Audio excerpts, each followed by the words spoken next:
Oh, hindi ko po alam nangyari sa akin, May. Sige po, kukunin ko lang po. Wallet? Uy! May tao ba dyan? Bulag si ma'am? Ano po order ninyo, ma'am? Waiter, isang tapsilog. Samahan mo na ng soft drinks. Repeat order ko lang po, ma'am, ha? Isang tapsilog po ninyo. Si Gary ba yun? Samahan po ng soft drinks. Okay, ma'am. Antayin nyo na lang po yung order ninyo. Bakit niya kinuha yung wallet? Hindi naman kanya yun, ah. Kung sinuswerte ka nga naman talaga, oh. Uy, Gary. Annalyn. Bakit hawak mo yung wallet ni ma'am? Bulag naman yun si mami. Hindi niya ito nakita. Kahit na bulag si ma'am, wag na wag mo kukunin yung wallet. Kasi hindi naman sa'yo yan eh. Di ba, Annalyn, sinabi ko naman sa'yo, nangangailangan ako. Nasa hospital kasi yung magulang ko eh. Kailangan ko ng pera. Gary, masamang gawain pa din yan. Pero Annalyn, pag nanakaw pa rin yan, tulungan mo na lang akong maibalik tong wallet na to. Natatakot ako eh, baka mamaya mapagpintangan niya ako na kinuha ko talaga yung wallet niya. Eh, ang totoo naman, napulot ko lang to eh. O sige, tutulungan kita. Ibabalik natin yung wallet dun sa may-ari. Dahil hindi naman talaga sa'yo yan. Eto. Sige na, ako nang bahala. Complete order na po yan, ma'am. Maraming salamat. Bakit ikaw yung naghatid? Nasaan yung waiter na lalaki? Meron lang pong ginawa dun sa isa pang customer. Maraming salamat ulit. Ma'am, sa inyo po ata itong wallet. Nalaglag po ninyo. Maraming salamat. Sige po, dito na po ako. Teka, nasaan yung mga pera ko dito? At yung ibang cards ko? Pag dinakaw ka, no? Saglit, tatawag ako ng pulis. Ma'am, huwag po kayong tumawag ng pulis. Teka. Bakit po ako? Eh si Annalyn naman po yung may hawak nun na. Gary, huwag ka na magsinungaling. Hindi ko kinuha yung pera. Ito po yung bag ko. Ma'am, positive po. Na kay Annalyn po. O, di ba? Sinabi ko naman sa inyo eh, na kay Annalyn. Paano po nangyari? Nandiyan po yan. Ops, ibalik mo yung bag kay Annalyn. Gary, ma'am, alam kong ikaw ang kumuha. Anong ako? Hindi po ba bulag kayo? Nagpapanggap lang akong bulag. Nakita ko ang lahat kung paano mo kinuha yung pera sa loob ng wallet ko. Ma'am! Pakipasa lang sa likod. De La Cruz, late ka na naman. Gusto mo pa bang mag-aral? Sorry po ma'am kung late po ako. Opo ma'am, gusto ko pong makatapos ang pag-aaral po para kahit paano makatulong po sa pamilya. Eh kung ganon, sa susunod dapat tagahan mo ng pasok mo. Sige po ma'am, pasensya na po. Next. Okay class, i-rewind natin. Ano nga ulit ang philosophy? Pakigising nga si De La Cruz. Uy, De La Cruz, gumising ka na. Nakita ka ni ma'am. Naiintindihan mo ba lahat na itinuturo ka, Mr. De La Cruz? Sorry po ma'am. Opo ma'am, maintindihan ko po. Okay class, announcement. Magkakaroon tayo ng examination at kailangan sa exam na yon lahat buo babayaran ng tuition fee. Ano daw? Mag-e-exam na daw tayo. Mag-exam na daw? Kakaintindihan ba tayo? Mr. De La Cruz, baka naman na-late ka pa sa araw ng exam. Hindi po ma'am.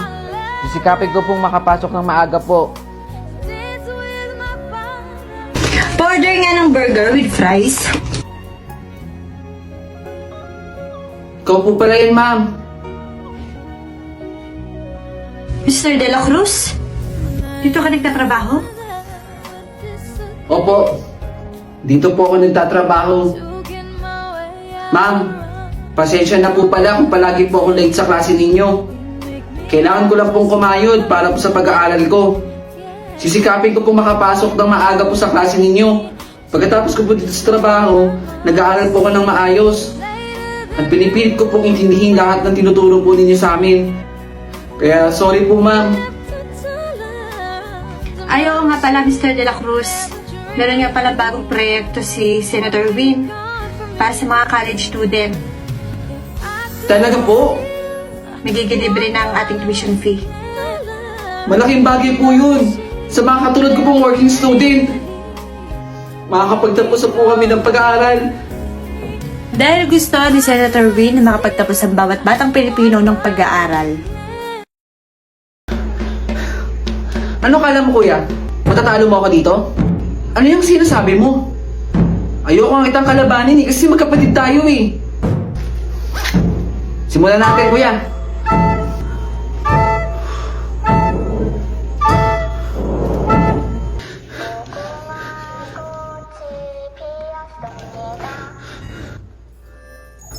Di ba, kuya, ikaw yung tama? Ikaw lagi yung magaling. Ikaw kasi yung paborito ni mama. Hindi yan totoo, bunso. Ikaw yung nasusunod kasi panganay ka. Ang totoo niyan, bunso, sa tuwing nawawala ka sa bahay, ikaw ang hanap ni mama. Hindi yan totoo, kuya. Huwag ka na magsinungaling. Ang galing mo rin magpanggap. Hindi ako nagpapanggap, bunso. Kahit kailan naman eh. Walang binigay na atensyon ng nanay natin sa akin. Lahat nasa iyo. Bunso, maniwala ka naman sa akin. Hindi ako ganon. Kaya sisiguraduhin ko, mawawala yung atensyon niya sa'yo. Huwag mong gawin yan, bunso. Papatirin kita.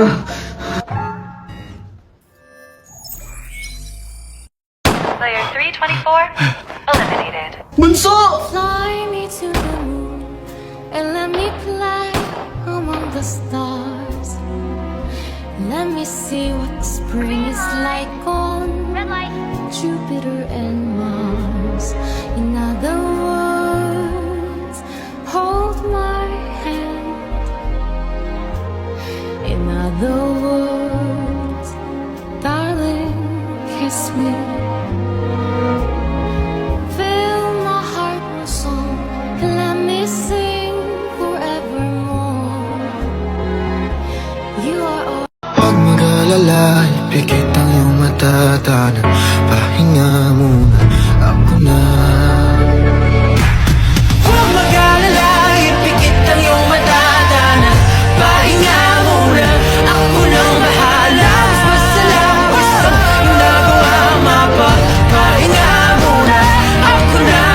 La-ta-ra-ta-ra, la-ta-ra-ta-ra, la-ta-ra-ta-ra-ta-ra, la-ta-ra-ta-ra.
256 San Miguel Street. Ito na nga. Tao po. Tao po. Mukhang wala naman tao dito. Nasa kayong tao dito. Tao po. Trespassing na. Kung trespassing, papasok ako dito. Dito yung apartment na sinabi sa akin eh. Sakto. Bukas pala yung pinto eh. Sino ka? Hoy! Akala ko walang tao dito. Kanina pa ako kumakatok dun sa labas. Ikaw ba si Clarence? Oo, ako si Clarence. Ako si Judel. Ako yung makakasama mo dito sa apartment. Tama. Ikaw nga yung binilin dito. Judel nga yung pangalan nun. Dito ako pinadala kaya pumasok na ako. Tama naman yung address dito eh. Tsaka bakit hindi ka sumasagot kanina? May ginawa lang kasi ako eh. Saan dito yung mga kwarto? Sige, tara. Papasyal kita din sa mga kwarto. Kanina pa ako kumakatok eh. Bali, dito yung mga magiging kwarto natin. Oh, eto pala eh. May isang kwarto pa pala dito eh. Papasok na ako ha. Saglit! Huwag kang pumasok dyan. Kabilin-bilin na ng may-ari na walang kahit sinong pwedeng pumasok dyan. Tatlo naman yun eh. Pwede tayong mamili, di ba? Oo nga. 3 yung kwarto. Pero 2 lang yung pinapagamit sa atin. Sumunod na tayo sa may-ari. Okay, sige. Hindi na ako papasok dyan. Saan ba kasi yung kwarto ko? Dito. Dito yung magiging kwarto mo. Okay. Magpahinga ka na. Judel. Hello, ma. Ayo po. Nakarating na po ako dito sa apartment. Nasa kwarto na po ako. Magpapahinga na nga po ako eh. Nakausap ko na po si Clarence. Sabado-linggo na lang po ako uwi dyan, ma. Okay po. Ingat po kayo dyan, ma. Bye po. Bakit parang may nag-CR dun? Ganda naman to eh. Ginagamit ko naman talaga to. Hoy! Sino ka? Hindi ako sinuka. Ako si Clarence. Anong Clarence pinagsasabi mo? Bakit ka tumatawa? Napagtripan ka na naman. Mahilig man trip mga multo dito. Naalala mo, kinuwento yung sa'yo yung kwarto na hindi mo pwedeng pasukin. Kasi doon nagpakamatay yung multo. Kaya bawal ka pumasok doon. Mahilig talaga man trip yun ng mga bago dito. Kaya nga walang tumatagal eh. Ako lang. Tara na nga. Doon tayo sa kwarto mo. Ay, naku po. Kanina pa kita inaantay, Judel. Teka, bakit parang ang asim? Ang baho! Sabi na nga ba, ikaw yun, Joy eh. Bakit ako? Joy, ano bang passion yan? Katiri ka ng araw mo, naka-jacket ka? Bakit? Masama bang magsuot ng jacket? Ang baho mo na kaya, ang asim-asim mo. Tingnan mo yung tsura mo, tagatak ang pawis mo. Ba't ba hindi mo nalang ubarin yung jacket mo? Ano yan, passion? Ang baduy mo naman? Baho, di ba? Hindi ata naliligo to si Joy eh. Joy, kung ako sa'yo, ubarin mo na yan. Ang baho, hindi bagay. Tara na, baka kung ano pang maamoy ko dito. Asim-asim ni Joy. Okay, pakisagot na lahat yan ha. Good morning po ma'am, sorry I'm late. Oh Joy, bakit ngayon ka lang? Alam mo ba yung oras ng pasok natin? Tsaka teka nga, bakit ka ba naka-jacket ha? Alam mo ba yung heat index natin ngayong araw? Sobrang